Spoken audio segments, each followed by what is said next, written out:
국가에는 헌법이 있고 거기에는 국민들이 지켜야 할 의무와 또한 누려야 할 권리가 규정되어 있습니다. 대한민국 국민에게는 국방, 근로, 교육, 납세의 의무, 환경 보존의 의무, 그리고 재산권 행사의 의무가 있다고 합니다.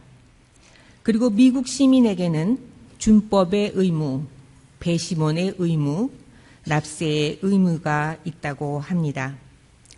저는 대한민국의 국민으로 살다가 지금은 미국의 시민이 되었는데 그동안 별로 좋은 시민으로 살지 못했던 것 같습니다. 사실 저는 미국의 법에 대해서 잘 알지 못합니다.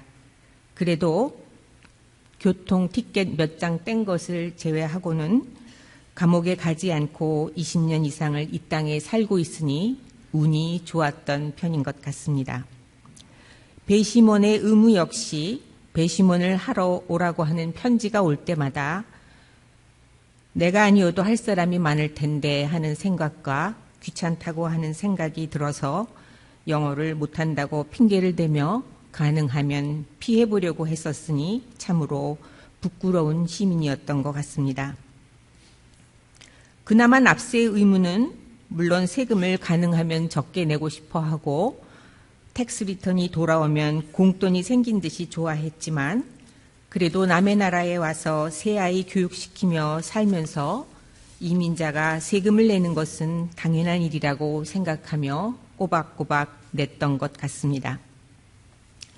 오늘 읽은 마태복음의 이야기를 묵상하면서 저는 먼저 우리가 모두 이중국적자이구나 하는 생각이 들었습니다. 한국과 미국 두 나라에 속해 있다고 하는 말이 아니고 눈에 보이는 국가의 국민이면서 동시에 눈에 보이지는 않지만 하나님의 나라, 하나님께서 통치하시는 천국의 시민이라고 하는 말입니다. 저는 수입이 없는 관계로 미국에 내는 납세 의무는 끝났지만 천국 시민으로서의 의무는 아직 끝나지 않았고 어쩌면 지금부터 시작이라고 하는 생각을 하게 됩니다. 바리새파 사람들이 예수님에게 유대인들이 로마 황제에게 세금을 내는 것이 옳은 일인가 옳지 않은 일인가 하는 질문을 하고 있습니다.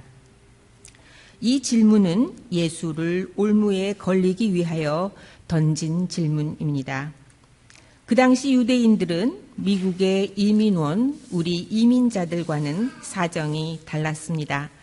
로마 제국이 땅을 정복하고 자신들을 노예로 부리면서 세금까지 내라고 했기 때문입니다. 이교도의 나라 로마 제국의 황제에게 세금을 내는 것은 유대인들의 율법에 어긋나는 옳지 않은 일이었고 억울한 일이었을 것입니다. 하지만 예수께서 옳지 않은 일이라고 대답한다면 로마 제국에 대하여 반기를 드는 것이기 때문에 어떤 대답을 해도 예수께서는 궁지에 빠질 수밖에 없었을 것입니다. 예수께서 세금으로 내는 돈, 데나리온 한 잎을 가져오게 하시고 물으십니다. 동전에 있는 형상과 글은 누구를 가리키느냐? 동전의 한 면에는 로마 황제의 초상이 있었고 또 다른 한 면에는 거룩한 신의 아들이시며 최고 제사장이라고 하는 글자가 새겨져 있었습니다. 예수께서 말씀하십니다. 그렇다면 황제의 것은 황제에게 돌리고 하나님의 것은 하나님께 돌려드려라. 예수께서 어떤 의미로 이 말씀을 하셨는지 정확하게 나와 있지가 않기 때문에 이 말씀은 여러 가지로 해석되곤 합니다. 나쁜 예로는 정치와 종교는 분리되어야 하며 기독교인들은 정치에 참여하지 않아야 된다고 해석하기도 하고 하나님의 것을 11조라고 해석하여 11조를 떼어 먹으면 암에 걸린다고 해석하시는 목사님도 계십니다. 이런 해석은 하나님께서도 황제의 동전을 기뻐하신다고 하는 의미가 됩니다. 수십억, 수백억 원을 들여 교회당을 지으면서도 부끄러워하지 않는 것은 하나님께서도 인간들처럼 황제의 동전을 좋아하실 것이라는 발상에서 비롯된 것인지도 모르겠습니다. 그렇다면 하나님의 것을 하나님께 드린다고 하는 것은 어떤 의미일까? 출애굽기에 보면 이집트에서 노예 생활을 하던 이스라엘 백성들을 해방시키신 후에 하나님께서 시내산에서 이런 말씀을 하십니다. 너희가 정말로 나의 말을 듣고 내가 세워준 언약을 지키면 너희 나라는 나를 섬기는 제사장 나라가 되고 너희는 거룩한 민족이 될 것이다. 그리고 십계명을 주시는데 그 십계명 중에 하나는 어떤 종류의 형상도 만드는 것을 금지한다는 말씀이 있습니다. 하나님께서는 자신의 형상으로 사람들을 만드셨기 때문에 다른 형상이 필요하지 않으셨는지도 모르겠습니다. 따라서 이스라엘 백성들에게 밖에 있는 나무나 돌이나 대리석으로 만든 신의 형상을 보면서 하나님을 찾지 말고 너희 안에 있는 하나님의 형상을 찾으라고 하는 의미가 아닐까 생각해 봅니다. 제사장은 신을 중재하는 사람입니다. 제사장들이 하는 말과 수행하는 의식을 보면 그들이 믿는 신이 무엇에 관심을 가지고 있는지 알 수 있습니다. 하나님께서는 오랜 기간 이집트의 종살이를 하면서 인간의 존엄성과 자존감을 잊어버렸을 이스라엘 백성들을 해방시키셨습니다. 그리고 그들이 고아와 과부를 불쌍히 여기는 자비와 정의의 거룩한 삶을 삶으로써 하나님의 형상을 회복하여 하나님이 어떤 존재인지를 세상에 보여주는 제사장의 역할을 하기를 원하셨던 것입니다. 하지만 그들은 하나님의 법을 제대로 지키지 못했고 다시 여러 제국의 포로로 살게 됩니다.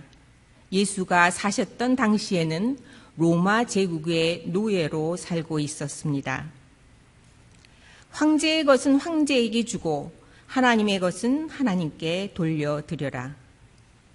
황제의 것과 하나님의 것을 구분하는 이 말씀은 너희는 로마 황제의 통치를 받고 있지만 동시에 하나님이 통치하시는 하나님의 나라, 천국의 시민이라고 하는 말씀입니다.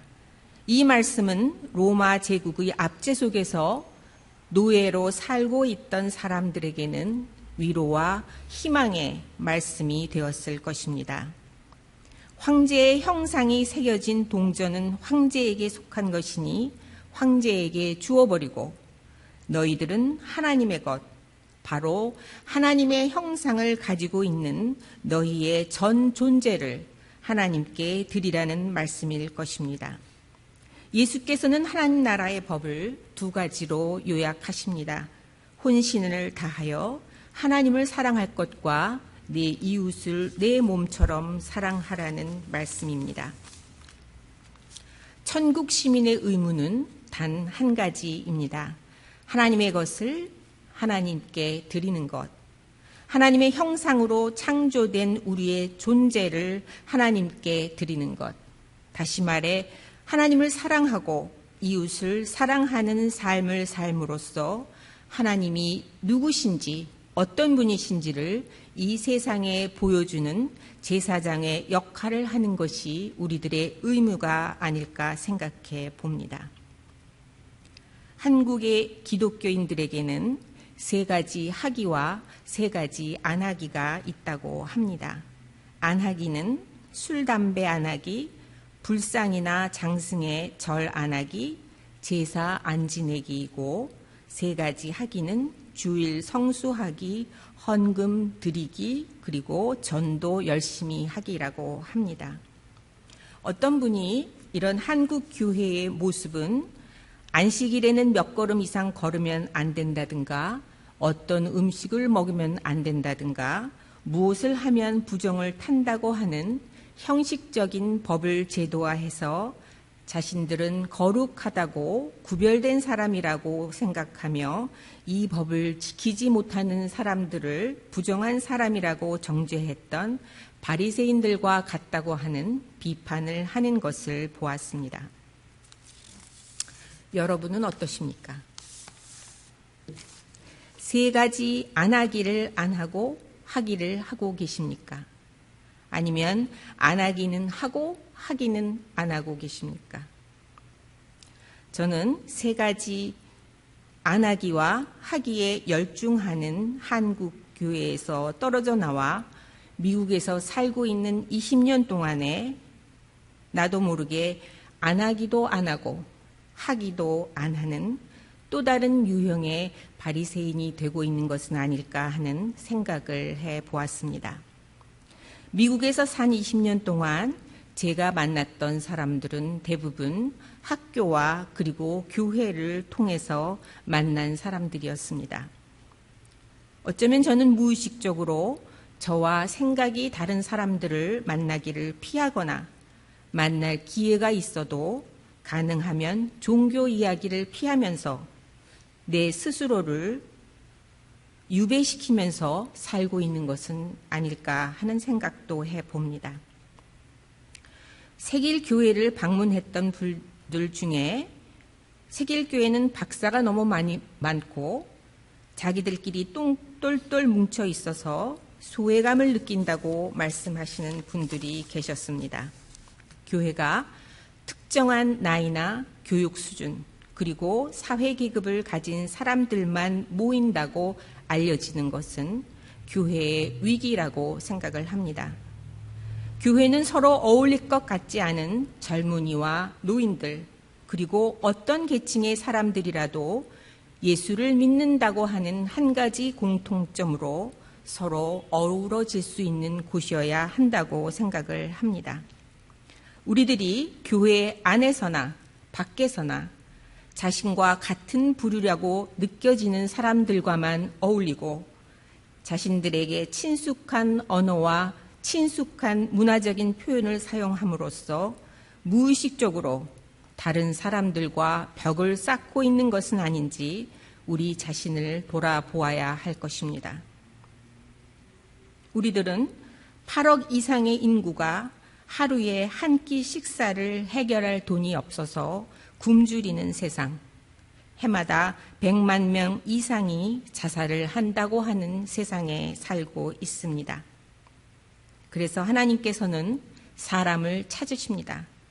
자신을 대신해서 이 세상의 고통과 울부짖음에 귀를 기울이고 그들에게 다가가 자비와 정의의 하나님이 함께 하심을 드러내 줄 수 있는 하나님의 공동체, 사람들의 공동체를 찾고 계십니다. 세길교회 성도 여러분, 앞으로 한 주간도 하나님의 형상을 지닌 천국 시민으로서 우리의 전 존재를 하나님께 드리는 길이 무엇일까 고민하시면서 한 가지라도 실천하시는 여러분들이 되시기를 바랍니다.